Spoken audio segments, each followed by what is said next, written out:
Hey everyone, so I'm coming to y'all with another video. This time it's gonna be a different bit of a pivot. I told you I wanted to make some stuff about politics, and that's what I'm here to do. My degree and my background is in politics, so I really want to speak to that and use YouTube as my platform to ensure that I'm educating y'all on these different things that go on in the world or in our own country. I really want to make sure that I am just using my voice and my expertise as a means to not influence you. I guess with the rest of my videos, that would be the goal. But definitely to just educate you and hopefully at least influence you at the most to make informed decisions. I'd want everything you do to be about you just having the right information to make the best decision. But now, let's get into the video. So everyone, as we can see, it's election season, and there's a lot of different things going on. There's a lot of information out there, and we've had a hectic 4, 5, 8 years with Donald Trump, and with the recent years with Joe Biden, and as they compete, and as Trump and now Kamala Harris compete for the spot of the presidency in this year. I just want to make sure that y'all are well aware of the situation, but this isn't about just now. This is more so about a historical review and a presidential analysis by your boy Tsunami about Donald J. Trump, the former president of the United States, twice impeached, and let's just get into what it was like under his presidency. And also to do that, I do want to use the Ronald Reagan era as a means to provide a foundational critique and comparison of what has taken place in our economy and in our country, and also our relations around the world. So let's get into it. First, I'm going to start with Ronald Reagan. Not a lot of people see him as the best president for a lot of reasons. The rich, I hate to paraphrase, but I'll get into it. The rich got richer and the poor got poorer during the Ronald Reagan era, and it kind of seemed like the world was on fire with him as the president. So we really need to look into why. Why are there so many mixed opinions of what some people see as such a great president and was what other people see as the devil himself? So I really want to get into some of his domestic and some of his foreign policies, but I will, before we get into it, talk about him as the man of caliber that he is. He was a great character. He seemed to have some great integrity as a president, and honestly, unlike our former president Donald Trump, like, he likes to acknowledge his failures, and even has a quote saying some things about the economy being his greatest disappointment, despite it being the #1 challenge he wanted to face. We love a guy that is just honest and has a lot of integrity, don't we?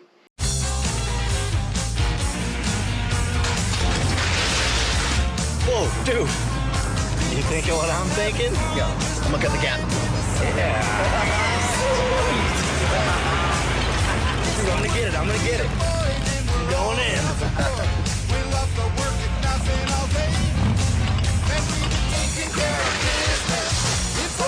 in. Integrity. Pass it on. Save the date. A message from the Foundation for a Better Life. But alright, let's get into the stats so we all know what's going on. So, just to give you some background on foreign and domestic policies, this is what you've heard in all of this crazy stuff in the news and what goes on in your daily life. When you hear the United States and there's protests happening and there's all of these different people upset over what's being voted for, these super PACs, these single issues, whether it be the cost of eggs, whether it be your car prices, whether it be if Elon Musk is creating a Tesla that's crashing into walls. These are things that are associated with domestic policies, whether it be NASA, something happening with NASA, or the prices of your video games, of anything related to that happens within the home. And the great land of the United States is home and domestic policy. So when you think domestic policy, think about it's what's going on at home. When you think foreign policy, it's what's going on in the Middle East with Palestine and Israel. It's what's going on in the Congo with cobalt and the mining of Africa and all the different situations of slavery and genocide that are taking place all over the world. And it's not just that, it's also the tariffs and the embargoes taking place with countries like Israel. or even the UN and how they interact with all the different bodies and countries around the world, or even China, which is one of Trump's and a lot of people's favorite thing. You know, how many times have you talked about your friend who will win in a world war, in World War III? Russia, China, or the United States. I'm sure that's every guy's favorite conversation. But let's get into it, because we have even had the Chinese president come here and talk about things like fentanyl, which is a domestic policy and or a domestic issue and a foreign issue as well, seeing as we question where it comes from. But we look at China as the form of a business relationship when it comes to foreign policy as well too. Not everything is really this gung ho war veteran recollection of things that people like to point things out as, or even on the news as you see all of these different things that happen in the world. It's only just a small snapshot of the entire world that we live in. So let's really get into the nitty gritty here. And we really have to start with Ronald Reagan to give us some foundation and some background as to American policies and even relationships with a country like Iran. So I'll start with how they are kind of similar in Donald Trump's and Ronald Reagan's economic policies and what they wanted to accomplish. We'll start with the Reagan era, or as some people call Reaganomics. Him and a few others chartered and authored this new way of addressing the American economy, seeing as there was actually under President Jimmy Carter some staggering levels of inflation and high government spending and stagflation that was taking place, that everyone can see and feel, and even was affected in the cost of the oil barrels. And I'm sure you've heard about that oil crisis, but we're good old America, love that oil. So we want to continue on with some of the pillars of what Reaganomics was really about. You have increased defense spending, balancing the federal budget, less government spending. The goal essentially there was to slow the growth of government spending, but it got a little bit contradictory. I know that was corny, but that was essentially what I like to call a pun: the contradictory economic policies by Ronald Reagan. So let's keep going. Reduced federal income and capital gains tax, and reduce government relations, and also tightening the money supply to combat inflation. Now, these are some serious things that Ronald Reagan set out to accomplish, but he himself even said by the end of things, his economy kind of became one of his biggest disappointments. Now, I want to stop you there. Let's pump the brakes. Don't think the Reagan economy was a complete failure. It actually wasn't. On doing some research, I've come to find that the Reagan economy wasn't the worst thing. It definitely had a lot of room to grow. It's no perfect economy, but there were some hiccups. And let's get into those hiccups, because I think historically you can always look to the past to determine things for the future when it comes down to really much of anything. But let's continue. So stagflation was a big thing. Now what's stagflation? It really becomes a question of how can you fix a situation with high and increasing inflation rates, a slow GDP. The GDP is essentially the economic worth and value of an entire nation. Continued on with high unemployment. So to kind of translate, there was people's money being devalued and they're struggling to find work and are losing their jobs. So who do you think is going to be paying for all of this stuff? Not me. But let's keep going. So I really want to focus on the Reaganomics, not just the pillars, but let's really look into the data of things. Now we kind of have this situation of the economy slowing, but the goal is to get it to grow. I know I'm throwing at you all these different terms and these different things that are like, why the is this man trying to break down these buzz terms of politics? It just makes no sense. Let me get into it. I'll tell you from a data standpoint, so it makes a lot more sense why it's relevant today. Because some people see this economy as something to build off of, not to see for its ability to grow and to learn from as well too. So public debt. Now let's make it a bit more relative to you. You. So public debt rose from 26% of the GDP in 1980 to 41% by 1988.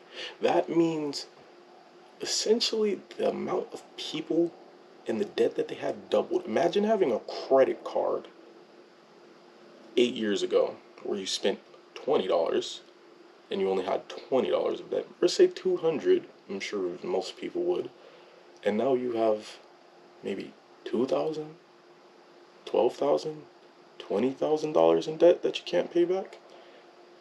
And it's not just about the inability to pay it back, because everyone's situation could be different. Sometimes you could pay it back. You could have just bought furniture, or you could have bought a few things you needed, a car, or anything that could have put you in that debt. But no, with the situation they were in, this isn't something you're really looking to really pay back, just like those student loans. But let's keep going, alright? Now let's hear the real numbers. Let's talk money, that dollar amount. So the public debt rose from $712 billion to $2.052 trillion in 1988. Here I have some citations, some charts, some things for you to see here, so you can really, get the picture here. But let's continue. So this is to say that with the rise of public debt in this situation, the U.S. moved from the largest international creditor, meaning, credit versus debt, meaning our word was bond in this situation. Our money was good money. The world loved our money, to being the world's largest debtor nation, meaning we had no money. We were broke. Our money was in the negative. And we had money, but, it was negative. It was I owe you. It was I'm going to pay you back later. I got you later on. Unemployment rate rose from 7% in 1980 to 11% in 1982, then declined in 1988. So started at 5%, and Reagan got it down about 2%. Now, I will admit, in 1980, a lot of these things can be seen as an effect of Jimmy Carter's presidency with heavy amounts of government spending. But let's continue, because Reagan promised to try to tackle these issues, and everything isn't necessarily so pretty. Inflation rate went from 10% in 1980 to 4% in 1988. So you see, he was doing some good here. But let's really look into the numbers here. I think this is one of the most pressing things. The income growth for middle and lower class went from 2.4% to 1.8%. So you see how kind of people's numbers just started slowing down. They weren't making as much money anymore. There wasn't as much money coming in. Their money was getting worse. There's even charts and things. I'll show you a few charts, but even people's wages were decreasing. Now that's a crazy one too. Continuing on, we even have the inflation rate going from 13.5% falling to 4.1%. But, and that's just a little more specific numbers than the one I gave you earlier. But this is a result, so this is the most important part of it. This is a result of the Federal Reserve increasing interest rates, which were at a peak high of 20.5% in 1981. So the situation here was, in this economy, was the idea was that you have money, you can get these loans, but you're going to be paying such a high amount to where it didn't even matter. It's not just inflation where everything's higher. It's no, the money you take out isn't worth as much anymore. It's going to require more work. It's going to require more. It's going to keep asking for more. It's like opening up a fire for your wallet, essentially. You're just going to keep shoveling it in there until the fire goes out. But it's just getting bigger, because money's paper. It's just going to keep getting bigger and bigger and bigger until it doesn't. So this is just a start to get you thinking on how all these different factors come together and play into making the entire economy for the United States of America, especially in a time in the 80s when oil's a big thing and we have these gas guzzler cars and we're in wars around the world, and the price of a burger. But yes, sorry, my computer died. I mean, computer, my camera died, so I'm back at it. And yes, I do want to note that you do see my eyes looking as I'm looking at some of the information that I took the time to type up for y'all and the data that I was trying to find. So I know it's a little bit unprofessional for me, but I do want to let you know that I'm not just like coming up with random stuff off the top of my head. I'm trying to paraphrase as best as I can and break down this information and synthesize it for you. But yes, the price of the burger, as you'll see, the price of apartments and everything your parents probably had when they were our ages was significantly lower. They were just able to enjoy more without having to come out of their pocket with so much money. And yeah, that's kind of the difference between what we deal with now. That's why you see things being so much of a higher price, because the inflation that we deal with now it's pretty different. So, but I will admit that we do have some differences in inflation as opposed to what they had back in their day. But yeah, you really don't want high interest rates. That's just not something that's enjoyable. As you'll see the Fed talking about that sort of thing, and you happen to have higher interest rates, it just comes down to that's how much. Think of like when you learned about interest and compound interest. You put in $5 on something. Over time, that $5 is going to become 10, year over year, all that sort of stuff. And it's just going to be more and more pressing and important as time goes on. So I do want to continue on into what's next. And now I want to get into the last and final point that I think is so important about the foreign policies for Ronald Reagan, which is relevant now, is the Iran-Contra affair. So it's real contradictory. Nah, okay. So Iran and the Iran-Contra affairs was just a lot of big Cold War stuff. As you know, Russia and United States were fighting for influence all over the world. Democracy and republic, and the American Republic versus communism, and the USSR, the Russia communism around the world. And this was one of their other staging grounds, which is in Iran and in Nicaragua, where we have Ronald Reagan doing some corrupt things right here. This isn't something I really want to touch on too much, but although I do find foreign affairs to be extremely important, but the United States, I do want to know, is not a perfect country. Despite what the Trump people think, we are not a perfect country. Despite what they may say is that we are not a perfect country, yes, we're not a perfect country. There's a lot of people around the world who are upset and have been upset for a long time, but they love moving here as well too because of the opportunities that we have. It's just one of those things where we have the opportunity, but we got to make the most of it. We can't just use that opportunity to let everyone down. But let's get into it. So, the Contras were, the United States, Ronald Reagan authorized them to be armed and funded out of fear of a communist rule. The U.S. Congress, you see, this is where checks and balances come into play in such an important way, passed the Boland Amendment in order to assure that the United States could not give them any funding or any money, prohibited even the CIA and the U.S. Department of Defense to use any of the budget to aid the Contras. Guess what? So Ronald Reagan and his administration found a workaround and used private donors and foreign governments. Doesn't that sound familiar? To fund them further. And then another Boland Amendment was passed to bar any assistance. Why am I bringing this up? Why? Because you have a man in Donald Trump who will point out Joe Biden's doings with China or anything else, yet we have a lot of that going on in the world where there's foreign investors in United States real estate and land, whether that be in Florida or in California. And not to mention, and one thing I do want to acknowledge and mention, I have a lot of friends from all over the world. So this isn't to say that you guys are the villains or anything, but this is just to note that Americans don't necessarily look out for other Americans. Sometimes they just look for the best possible thing, and they're willing to undercut our own people in order to get that leg up, which doesn't help you guys. If we aren't thriving, y'all can't thrive. And that's just the name of the game. That's just the lay of the situation. Also, moving on from that, Iran and Hezbollah took about 7 American hostages, and in order to get those hostages back, but only 4 hostages back, the United States sold 2,000 missiles to Iran. See how that sounds crazy? Nowadays, you wouldn't know, but then 2,000 missiles being sold to a foreign government in order to get hostages safe.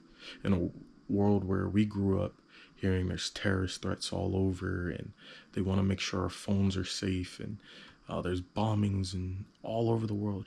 Look at how the United States has had a history of doing deals in situations and creating scenarios that ultimately lead to further unsafe scenarios by arming a nation who they considered to be the enemy. And this was done without even informing Congress. This is important because Congress is who declares war. So that's definitely something that should have been ran by the people who really make a lot of the decisions for this nation. And how that ended was 4 hostages were released and 6 more were captured. This is important. All of this. So the overview of Ronald Reagan's presidency, I'd have to give him a fairly low score. I can't give a specific number because I'm still so young in my mind in politics and experience, but I do want to note Ronald Reagan even went on to say that tripling the national public debt was one of his greatest disappointments. And that's very important because when I get into Trump and the things that happened during the pandemic, it makes sense why. So let's get into that. Similarly to Ronald Reagan, which is why I'm making this comparison, is there was lower individual and corporate tax cuts. So what does that mean? That means we pay less. So one of the big things is that the individual tax rate went from 39.6% to 37%, and this will be expiring in the next year in 2025. So there's a small tax cut for the individual. Now, people are always talking about Trump and his buddies were in office and they were the ones running the show and everything. So you have corporate federal tax reduction from 35% to 21%, which is the lowest point since 1939. The reason why this is so important in its comparison is because what is this? It's trickle-down economics. These people are trying to tell you that what's going to happen is these people, these CEOs are going to get this money. They're going to say, hey, I have like millions of extra dollars that they earned from the record profits that they make during the pandemic. And then they're going to put that in your pocket, a little extra 1,000 or anything like that for you to spend and for you to take care of your family or to spend on yourself or buy something new for yourself. Right? Wrong. That's not what happened. That's not what takes place. They seem to just take that money and further increase the national or the wealth gap that we have in this country. I hate to say a phrase like this, but they're just hoarding wealth. They don't find ways to ensure that they use, some semblance of economics in terms of spending money to make money, right? That's how it works. You go into debt, you spend the money, and hopefully you make it out. But talking about debt, so I'll get into that in a second. That's just a little subtle foreshadow, if you will, for what I'm going to talk about next. You have approximately 4.6 million people with no insurance. So let's look at 4.6 million people. It's about roughly the size of Los Angeles. Roughly, that's a rough estimate. One of the biggest cities in the world, democratic city. Imagine the entire city with no insurance. You crash your car, you have to pay out of pocket. You get sick, you need eyeglasses, you need to go to the dentist, you need your checkup. Imagine paying all of those tens of thousands of dollars out of pocket. You get injured from an accident. Thousands and thousands and thousands, hundreds of thousands of dollars coming out of your pocket. But under the Trump administration, an entire city would have been left without the means of being able to access any of these things. There was additional stagflation. I believe I went into this earlier. High inflation, slow economic growth, increased unemployment. The unemployment rate hit a 50-year low in February 2020. So we do have to applaud the Trump administration for that. A 50-year low of 3.5%. Now, while that's a good thing, not all good things last, right? That's a part of politics. You have to prepare for the long term. Just because things are good today doesn't mean everything's good tomorrow. You have to ensure that tomorrow is going to be better too. And because guess what? In February 2020, that was the all-time low. In 2 months, the 90-year high became 14.7%.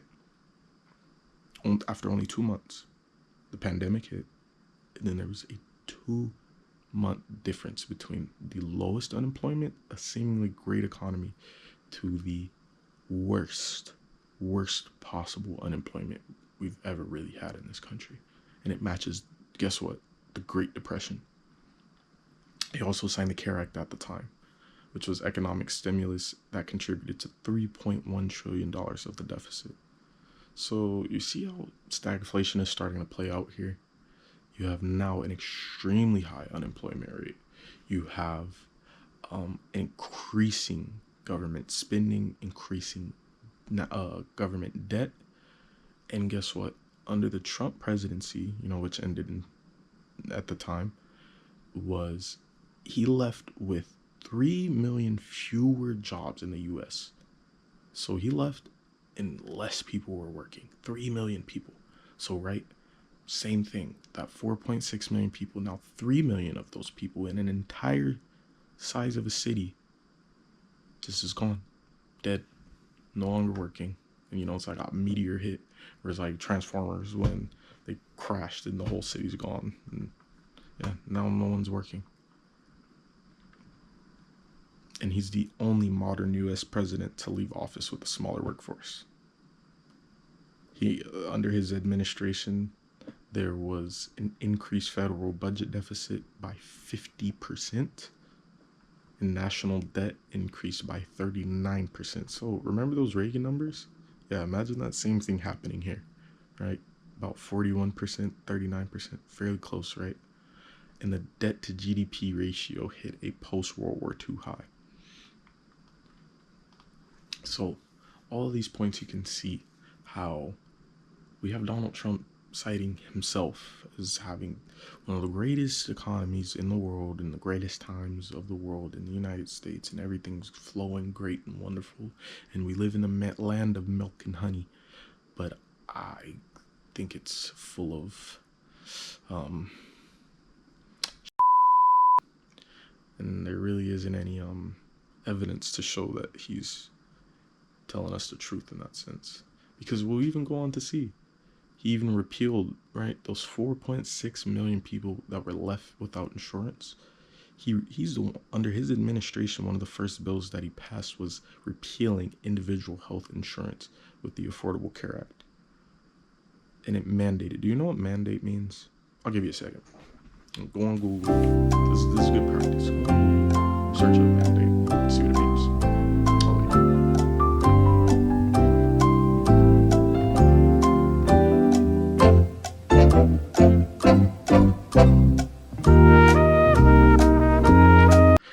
Alright, did you find it?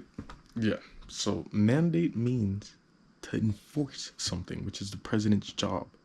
So instead of continuing to enforce something that was saving the lives of millions of Americans, because right, even kids have insurance. I'm 25 years old, and guess what? I'm still on my parents' insurance. I have my own insurances, but I'm sure other people are too, and are able to benefit from that. And there's a lot of things that go into that situation depending on their parents' background, where they're from, all that sort of stuff, which just be, politics. But he repealed that need for an individual to have insurance. Meaning you get sick, you're just going to get sick and die, and you're going to go on the dying hole and die. And that's all you can really do. Even going on from there, despite not having specific examples, unfortunately, he still wanted to slash 2 existing now this is just for the overall business sphere and the way they conduct things as a administration. He slashed 2 existing regulations for every new one. His words, not mine. And this resulted in 90 regulations being revoked. And this was all across the board in every area you can think of. There's so many regulations that they cut back on, thinking it's just some limit and hurting the economy and, stagflation. But this is not the case. You want to know why? Because Trump contradicts himself so much that even his administration had to show and prove that he just contradicts himself constantly. Because under the Trump administration, the Office of Management and Budget found in 2018, 2 years before the pandemic, that the economic benefits of regulation significantly outweigh the economic cost. I don't know how to make it any more clear than that.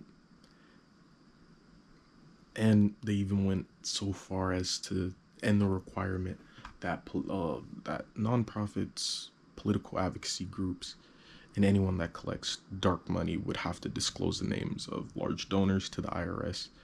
But thankfully the Senate and checks and balances kicked in, the system worked, and they overturned this rule. Why? Because look how many shady doings and dealings, just like the Iran-Contra affair, that we'd be privy to with little to no knowledge of. But thankfully you have people in office that care. I can't say everyone does, but there are people that clearly do care and work to ensure that something like this doesn't stick and stay and last, because otherwise, in the long run, it ain't looking too good. It wouldn't look too good. Should we have continued on that path that Trump led us on? There's no telling where we'd be as a nation. We'd probably be high in taxes, or, well, I'm sure a lot of you know, I've heard recently, or hopefully have heard recently, but you should research about this. Donald Trump even so much as wants there to be no taxes at all and tariffs. This is such a hard thing to break down because economics, you can't really talk about the what ifs. It's just data, and you have to make determinations off the data you get. So with the way tariffs works, look at I'd want you to take a look at every item in your arm's reach and just look at least 5 things, at least 5 of the most important things to you, and see, where were they made from? Were they made in the United States, or were they made outside of the country? Now imagine, instead of you having to pay the price that you pay, and you made every single dollar that you made, right? None of that tax kicked in and you lost $400 off your check, and you had that.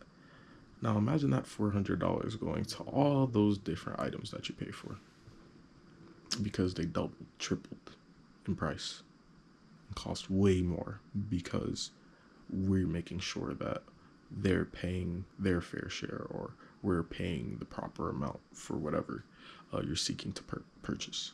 That's the, how do I put this lightly? The idea, concepts of a plan to the Trump economic plan in the long run.